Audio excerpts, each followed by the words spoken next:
Carlos Monzon is often a fighter that gets talked about as one of the greatest middleweights of all time, with many claiming he was the best. I guess the main argument is due to the fact the Argentine held the undisputed World Middleweight Championship for 7 years and successfully defended his title 14 times against 11 different fighters, which was a record at the time. The man called himself Escopeta, or Shotgun in English, and he simply ruled the division until he retired in 1977. He fought 100 times, going through 761 rounds in his pro career, finishing with a record of 87 wins, 59 KOs, 3 defeats, 9 draws, and 1 non-contest, where he would also avenge all his defeats. Despite his impressive achievements, I think most look past his tremendous boxing ability in the ring due to what a horrible man he was outside the ring, if I'm being frank. In today's video, I'm going to take a deeper look at what made him a success in the ring. But first up, let's look at his background and how he became the undisputed champion at middleweight. Monzon came from humble beginnings as he grew up in the slums in the Santa Fe region in Argentina. It was here he would leave school and work for very little pocket money so he could pursue his hobby of boxing in his teens. When he hit 20, Monzon would turn pro in the 60s and would build up his record in South America over many years under the tutelage of Hall of Fame trainer Amilcar Bruza, who led him to the top of the sport. He would get his first title fight in his 81st fight against the great Italian world champion and Olympian Nino Benvenuti in Rome. He was considered a big underdog as no one really knew him outside Argentina. This fight would also be named Ring Magazine Fight of the Year for 1970, as Monzon would win by knockout in the 12th round. It was from this point Monzon would reach stardom, as he never would have imagined during his run as middleweight champion, as he partied with celebrities in Paris, dated the famous Argentine actress Susana Jimenez, and even starred in movies himself. His middleweight run in the 70s was very successful overall, and defended against the likes of Benvenuti again, Emil Griffith, Benny Briscoe, and Cuban star Jose Napoles. He would finish his career with 2 fights with the great Colombian Rodrigo Valdez, who was the first man to send Monzon to the canvas since his debut year as a pro. However, Monzon's insecurities and inner rage and tendency towards violence to people outside the ring was something that happened all too often, as he was arrested a ridiculous amount of times in his life. He beat up girlfriends, wives, the paparazzi, and anyone that so-called disrespected him. His ex-wife even shot him in the shoulder and leg after he found out he was having an affair. Years later, after his boxing career, he would be charged for killing his wife and then sent to prison, only to die in a car crash when he was given a weekend furlough. It's because of these evil actions outside the ring that he's almost been brushed under the carpet by many publications, and maybe rightly so. But still, I see lots of people mention him and are curious to know what made him so great when in the ring. So on that note, let's separate the art from the artist to see what made him so successful.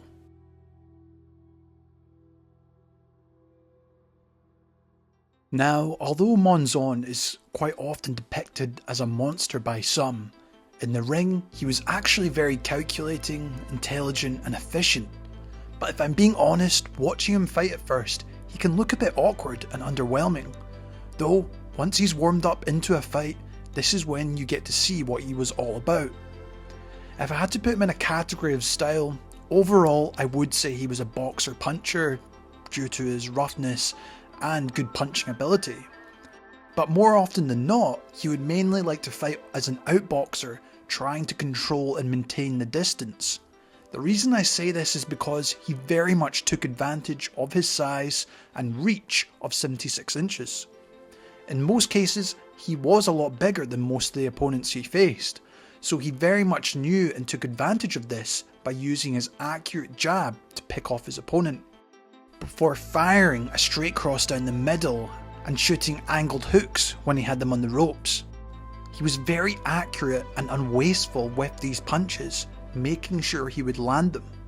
I like to think of him as a more flat-footed version of Vladimir Klitschko, as Klitschko would actually use very similar tactics to Monzon.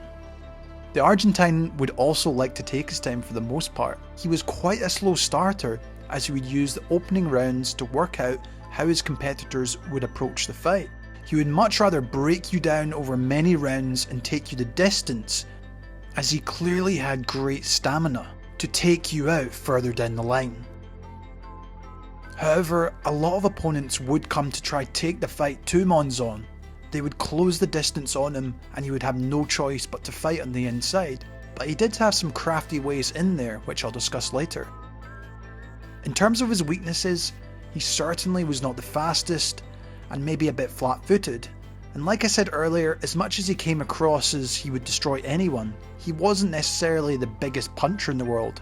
After his career as well, many would say that he didn't really face the top opposition or fought smaller guys coming up from welterweight.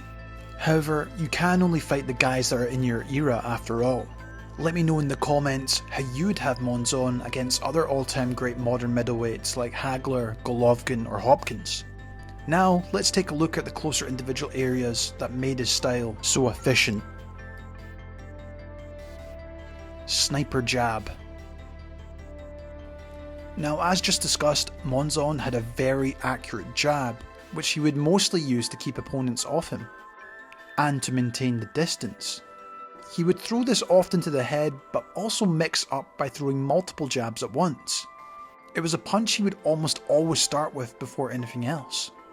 It also helped that he had such a big reach for his weight, and took full advantage of this with many opponents struggling to get past it, or having to take shots as they came in to try close the distance. He would also use this very much as a distance finder too for landing his right hand, as if his jab was landing, it meant his backhand would be in range. In a way, he really reminds me of how Alexis Arguello would also set up his laser right hand. Simple and efficient combinations. Escopeta certainly wasn't a fighter you would call flashy in the way he would throw punches, like you see many try to do these days, trying to flow in between each shot. Monzon instead took a much more economical approach, firing simple, accurate combinations for the majority of his career. This included a simple jab cross, a jab cross hook, a jab then right uppercut, a jab right hook to the body, and a left hook cross. Even when Monzon had you hurt, he wouldn't panic or throw a barrage of hooks and uppercuts. He would instead take his time to an extent, making sure he landed these punches, quite often with these combinations. As well, he would also throw these traditional punches from different unorthodox, awkward angles at times, especially his left hook, which he would throw from a lower angle at times. Personally, I think he's a great example of just using the simple combinations to great effect, not trying to overcomplicate what punches to throw. This is great if you're a boxer who likes to fight from range. Arm control and inside fighting. The other veteran move Monzon would like to use was his forearm or lead hand control. Due to his long reach, he would take advantage of this by extending out his arm to hold his opponents in place before firing that laser-like cross. Now, holding in boxing is of course illegal, but I feel Monzon was very subtle while doing this. He would pause his shot just long enough to be able to hold his opponent's head in place before throwing a heavy shot. In terms of fighting on the inside, this wasn't probably Monzon's preference, but he was certainly tough enough to handle himself in that area. Sometimes he would use this as an opportunity to land a sneaky right hook or uppercut to the body. Defense. Now, you don't have 100 fights without having some sort of defense, and this is an area probably most don't really associate with Monzon. Overall, he would very much prefer to box you from a longer to mid distance by keeping you off the jab, with many finding it difficult to get to him due to the reach he had. Escopeta couldn't always be able to box from distance, however, as he would face come-forward aggressive pressure fighters, so you would actually see Monzon use a lot of pullbacks before quickly pivoting either left or right, while getting behind his lead shoulder or moving back with footwork. He wouldn't also necessarily have his hands in a higher position to block shots either, as I feel this would give him better balance to roll with the punches. He would also take advantage of the ropes quite often, bouncing off them so he could change direction, or to lean back as far as he could before tying up his challenger. One of the most predictable defensive maneuvers was just to tie you up on the inside and stop you from getting any work done. This would help him to be able to reset back into the distance, as the ref would have to break them apart. Obviously, this is something that most fans despise, but from the fighter's perspective, it can work to your advantage. There was also no denying he had a very good chin and was very durable, considering he only hit the canvas once since his debut year as a pro, and that was in his 100th and final fight versus Rodrigo Valdez. Monzon also used to train with fellow countryman Loche, who of course is considered the greatest defensive boxer of all time, so he no doubt picked up a thing or two from him in their training sessions. Footwork. Now, Monzon's footwork wasn't necessarily the best in the world, but it seemed to work for him. The Argentine was of course orthodox, but he preferred a much more flat-footed traditional stance, where he would look to shimmy forwards and backwards. Quite often he would get pushed back in straight lines, looking like he would lose balance, but Escopeta would usually look to throw a sharp catch left hook while pivoting at the last minute to the left. He would also cross over his feet at times while moving out of range, but somehow he made this awkwardness work for him. Patient finisher. Now, although Monzon may have not been the biggest middleweight puncher of all time, with a 59 KO percentage rate, it wasn't like he couldn't hurt you. Some guys he fought were very durable like himself, especially when he became champion. So instead he would look to take his time over many rounds, but when the opportunity would arise, he could be very spiteful. One thing is for sure, you wouldn't want to be at the end of his punches, as he could definitely take you out with ease. My favourite finishes from Monzon have to be against Griffith in their first fight, but you can't look past his knockout win over Bevenuti to become the undisputed middleweight champion of the world. L'Argentina è pronta a reagire, allora Benvenuti in grado di combattere, però nuovamente viviamo. Final thoughts. As I said at the start of this video, I feel you do really have to separate the art from the artist. Monzon was someone who clearly had inner demons, a man who struggled to communicate his emotions and turned to alcohol, ending up taking it out on those closest to him. However, you can't deny his talent in the ring. He was incredibly efficient, with a very hard style to fight against due to his reach, durability and boxing IQ.